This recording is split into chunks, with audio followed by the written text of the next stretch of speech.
Hello, everybody. It's the Trackstar Ninja, and I am back with another video. So, in today's video, I'm going to be discussing my thoughts on American Ninja Warrior 12, as well as giving you guys some ideas for what I think they should implement for the next season. So, overall, I think American Ninja Warrior 12 is a pretty solid season. As you guys know, they were initially going to air the LA qualifiers. The week of that qualifying date was when the whole COVID situation broke out. So unfortunately, they had to cancel that, and they were actually planning on canceling the season in a whole, but they managed to find a venue, kind of like a bubble, and they aired a competition, which in my opinion I felt was just so good, because American Ninja Warrior is just one of my favorite shows on TV. It would just been so awkward not to see an American Ninja Warrior season being aired this year. 2020 has just been a mess, but I was really glad to see that the producers were able to have a season. So other than that, this season was very interesting. One thing I liked were the obstacles. The obstacles were just flat out amazing. The corkscrew, that was just a wicked obstacle. The level of difficulty on that was just ridiculous. You saw all these strong competitors failing there. Dragon back was another obstacle I liked. I just liked the creativity aspect of it. And the falling shelves, which they had in the finals, was just, obstacle was amazing. I think the blind catch, over these past couple years, that's just been one of those infamous cliches, which it's something. I really did like the obstacles, and just every single season the obstacles are getting better. The obstacle design challenge, these creative minds that some of these people have are just off the roof. So I'm pretty sure as the seasons progress, we're going to see more complex, creative, decorative obstacles. But also, as you guys know, there was a specific individual who competed, who I'm not going to say their name, that also really messed up a lot of the editing. A lot of the competitors who normally we see run, they get airtime, didn't because of that specific person. And that's another thing that kind of delayed the time process for when that show was supposed to be aired, because it aired in, I believe, early September. So I think they were trying to get a date, get it to air a little bit earlier than that, but due to that person situation, it didn't happen. But we still got a season. So I think the editing too was just a little bit, wasn't a huge fan, just knowing that the situation they're in, it was okay, but I feel like some competitors got kind of lowballed, and it would have been nice to see them at least get fast forwarded, or at least air half of their runs. So that was one thing I didn't enjoy. The qualifiers, I just wasn't a huge fan. Initially, I wasn't a fan of the competitors who were invited, bringing 3 other people with them. I get the fact that, that since it's normally not like what it's used to, where they would have to apply, do a video, and the producers will call them, or they would have to wait on the walk-on line. I just didn't like that. I would have rather seen someone, stronger competitors, more, not to discredit those people, but I would like to see more, advanced ninjas attempt the course, which would really affect the standings. But, it is what it is. At least we got something. So I just wasn't a huge fan of the qualifying. It did pick up in the semifinals, it did. But I think the finals, though, man, the finals was very, very exciting, intense, grueling. That's where we saw the falling shelves, trip up a lot of, didn't trip up as many people, but a lot of notable competitors like Jesse Graff, Thomas Stillings failed it. And we even saw Najee almost slipped. That one arm grab that he had on that ledge was something. So I really like the finals. And then the Power Tower playoffs, which, man, it was something. Man, that was just the best part of the entire season. Just seeing ninjas go head on head, kind of ninja versus ninja style. And seeing competitors like Amir Malik, who in my opinion is the rookie of the year, had a breakout season, came out of nowhere. The way he defeated Murray, I'm like, man, this kid was not here to play. So we saw some really competitive matchups like Amir and Jake Murray. We saw Gil and Rail, and as you guys know, as you can see, Daniel Gil prevailed. I'm super happy for him. Daniel Gil is one of my favorite competitors. I've been rooting for him since he first competed in ANW 7, so I'm glad to see him on top. I also had him as my winner for last season. If you guys saw my last video, I'll put a link in the comment section below. But huge Gil fan. I'm really glad that he won, and hopefully he can carry this momentum into to next season, where hopefully they have the 4-stage course. So yeah, that's my review. Overall, I would have to rate, just taking account of everything, just the limited amount of time they had, specific individual who they had to edit the show around, I would give this season a solid probably 7.5 out of 10. I mean, it wasn't the best, but there's a lot of things that I liked and things that moving forward they can include. So my rating for ANW 12 is a 7.5 out of 10. So now I'm going to get into my ideas for ANW 13 from what I've seen in this season. So the first thing I think they should implement for ANW 13 is to hold the qualifiers and city finals in one venue. I absolutely loved that bubble. That wherever they hosted the season, I don't know what this place was called, the Dome or something like that. I thought that was amazing. I love indoor courses. I think it was great. The setup was amazing. We got to see, they switched out obstacles, of course, but just to have it in one, facility is great. I think moving forward they should consider doing it in a way where, as you guys know, my ninjas know, every other week they have a qualifier. So 1 week, they'll have this amount of competitors compete. You could say like maybe Region 1, or give it a nickname, something like that. And then the next week they'll have Region 2, they'll have the qualifier city finals just in that one particular location. This way there's no, they don't have to worry about weather conditions, climate conditions, because I know that's been very problematic in the past and affected a lot of competitors' performances. So I really like how they hosted it in one venue. They held the competition. They had the ninjas on the sideline rooting them on. They had the big screen. I think for ANW 13, just with the status of COVID right now, I do believe they're gonna be looking into that, having that format, and there's no fans gonna be present.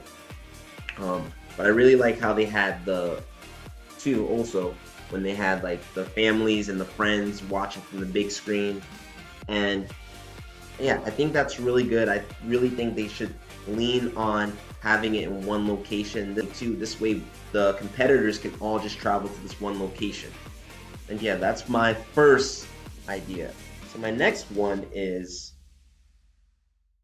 Power Tower playoffs before Vegas finals for men and women. So as you guys know, the Power Tower playoffs was the finals to determine the winner. So it was kind of like Ninja versus Ninja style, where two competitors race down and try to complete all the obstacles in the fastest time, and whoever won advanced to the next round. So they had like that playoff bracket. I think they should include this after the city finals, after all the city final regions. So this is how I would like to see it. So as you guys know, so say if there was 6 regions next season, okay? So after the city finals, the top finisher from every single region, okay, so the top finishers with the fastest time from every region, and then the next 2 fastest times, they will all face off in the Power Tower playoffs, okay? So the same thing, same bracket format. I think they should, So like the first round, how they had kind of like a speed course, and then the second round was more upper body taxing. And I believe the finals, they should kind of like increase the difficulty, because just to have the cliffhanger again like the same in the semifinals to finals, I think they could have modified it a notch, or probably do something else. Like I would have loved to see them have like wing nuts. I think if they had like wing nuts, that would be pretty fun, kind of like a wingnut alley style for the finals. But something like that, and then the winner would win 10K. So it would be for a 10K prize. Now with the women, just with the rapid influx of female competitors, there's so many female, every single season there's like a female competitor coming out and just absolutely destroying the competition, having breakout performances. Like this season we saw Ashley McConville, who I've known for a long time, and I've seen her grow into just one of the top female ninjas. And I think it's time they should have a power tower. So like we saw Jessie the Flex, which I'm so happy for her. I'm really glad she got that opportunity to compete in the power tower against the eventual champion Daniel Gill. That was great, but I feel like with just the majority of female competitors, I think it's just give these females an opportunity to receive compensation. So as you guys know, a huge problem with the show, and this is what I've heard from inside people within the show and other YouTubers, is that the competitors are not really getting paid. They're just competing for fun. There's no type of compensation involved. I really think, because some of these ninjas train day in and day out, like 24/7. I feel like NBC should really, give them an opportunity to receive something. Like I know they started the Mega Wall back in AEW 10, which I absolutely love, and whoever clears it receives the 10K prize. I really think they should do that. The same thing for the Power Tower. For the men, the 10K prize, and then with the women, like I said, I think there should be similar format. The top 2 women from all the regions combined, just based off how they finish and the time to compete. So this way we're not having we don't have like the 8 competitor bracket for the women. I feel like they should just have 2 females go head on head in the power tower, and the winner would receive 10K or 5K. So this way you can give these females a chance too, because they work equally as hard as the men to get to this point, and just men have a genetic advantage of performing better than the females. So I really hope moving forward they can look into doing that power tower playoffs, because I definitely think ratings would increase, and I know a lot of people loved how they had that in the finals for American Ninja Warrior 12. Now the last thing that I'm going to talk about, one of the last ideas, and I think this is going to be a little controversial, is to limit the Vegas finalists to 10 per region. So, like I said before, say if there's 6 regions, because I believe the norm is 6 regions. 5 or 6 regions per season. So, I feel like the best of the best should be in Vegas. And like I said, I'm not trying to discredit some of these ninjas who really train hard. They're in the gym 24/7. But I really think the best of the best should advance to Vegas. So 10 from every region. So we'll have 60 people, 50 or 60 people in the Vegas finals, along with the top 2 women. Just go head out. And the reason I'm saying this, the reason why I want them to implement this format, is this way everybody has a chance to receive airtime. One of the huge problems for many seasons now is certain competitors just don't get airtime. It's like people pretend like they weren't even on. Like, yeah, I can go back to last season where you had ninjas like Tyler Gillette, Kevin Carbone only got 1 of their runs aired, and they both advanced to the second to last obstacle in stage 3. I mean, that's a huge accomplishment. I mean, they got extremely far in the show. I know last season with with that nerfed second stage, we saw a lot of people in stage 3, but I mean, I feel like they could have gotten more runs aired. So this way, more competitors can be aired. We can see some of these unknown people, can have breakout seasons. can come up and, you know, just give everybody an opportunity. I mean, at the end of the day, it is a reality show, but, you know, these people can get noticed and, you know, can boost up their social media. You know, I would like to see it. And it's just the best of the best. Like, we don't want to see, you know, before, like back in like AEW 4 to AEW, like, I think it was before probably AEW 7, we saw like 100 competitors in Vegas, and like they only aired like maybe half of that. So there are some ninjas who competed that we didn't even know. Like, I didn't even know that Chris DeGangi was in the AEW 4 finals, Vegas finals. First of all, I didn't hear about him for like a couple seasons before. Not to discredit him. I know that he's come a long way, but, you know, with this, like, you know, just having 60 people in Vegas, we'll have an idea of who is competing, who's there, who is the top ninjas of that season. So yeah, that's my last idea I think they should have. I think they should really implement that. All three of these, I mean, just the direction, you know, I know ratings are continuously going down.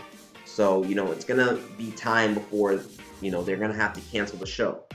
So I really think implementing these ideas, they experimented a lot with this with AEW 12. That's another thing. They experimented with all of these options.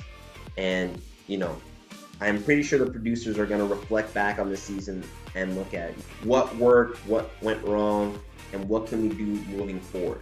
So these are definitely some ideas I think they should add. And that's it. That's my review on AEW 12. So if you like this video, click the like button and subscribe for more content. I do have a few more video ideas that I'm coming up with, and I'm actually recording it this week. And I will leave my social media info below as well as my channel. Alright guys, this is the Trackstar Ninja, and I'm signing out.